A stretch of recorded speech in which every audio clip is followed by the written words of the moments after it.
Alors, salut les amis et bienvenue dans cette nouvelle vidéo d'Anu le Code. Mon nom est Jean-Marie, développeur plus connu sous le nom TGM.dev.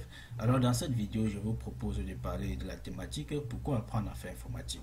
Alors, je dis ici au studio de faire informatique, c'est que réellement, je me dis que vous êtes passionné par les nouvelles technologies et réellement, la passion est très importante à la base lors d'un apprentissage. Également, les bonnes conventions disent que lorsqu'on veut se lancer dans un domaine X ou bien dans un domaine Y, il serait judicieux pour nous de nous rapprocher vers ceux qui ont déjà eu à faire ce domaine, ou bien vers ceux qui exercent ce domaine depuis plusieurs années, ou bien du moins de faire des recherches par rapport à ce domaine, histoire de voir les avantages et les inconvénients que cela en ressort.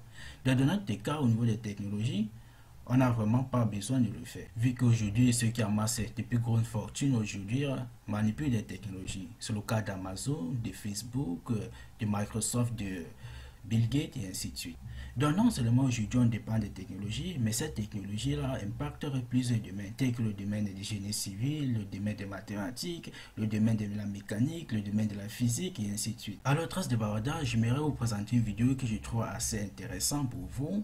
Une vidéo qui vous permettra, qui vous donnera envie réellement d'apprendre à faire informatique. Alors on se retrouve après le générique.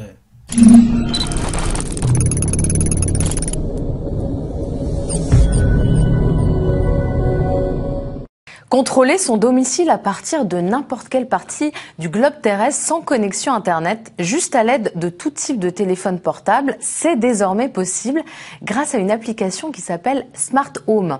C'est un projet développé à Yaoundé par deux jeunes Camerounais diplômés en génie industriel et biomédical. Il s'agit de Seléo Chanchumwang. Il a 27 ans. Il est accompagné de Romanik Tala.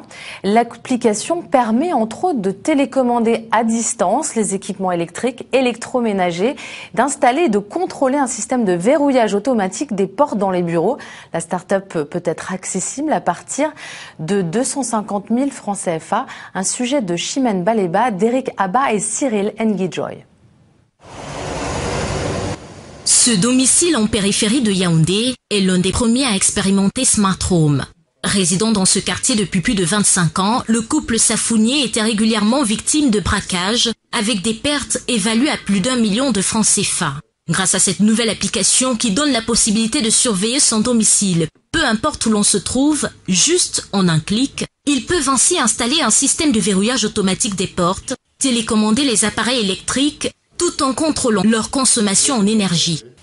Prise en cours d'allumage. Prise d'une allumée. Vous voyez là, le plafond là, quand même une couleur différente. C'est les voleurs qui sont entrés parce qu'on était absent.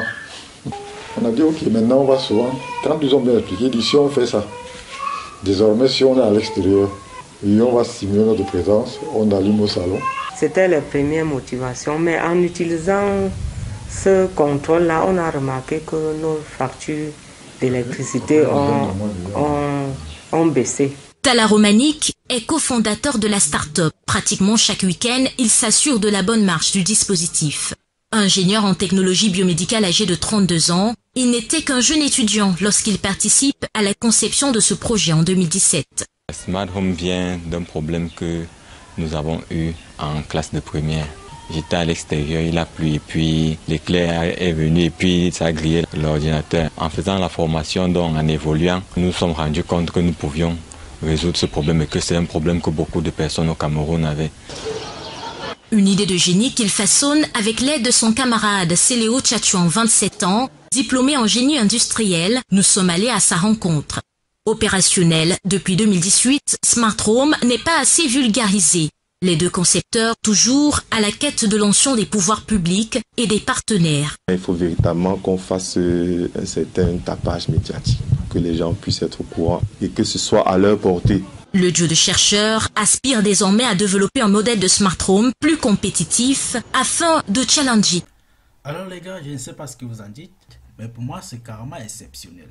Si vous avez eu à remarquer, on n'a pas besoin d'avoir une licence, on n'a pas besoin d'avoir un master ou bien du moins d'être ingénieur, ok, pour promouvoir un projet. Alors tout ça est beau, tout ceci est vraiment génial, mais réellement lorsqu'on débute, on se pose la question réellement par où commencer. Alors les gars, rendez-vous à la prochaine vidéo, on pourra parler de ce Michipichi, par où commencer. Stay tuned. Tschüss.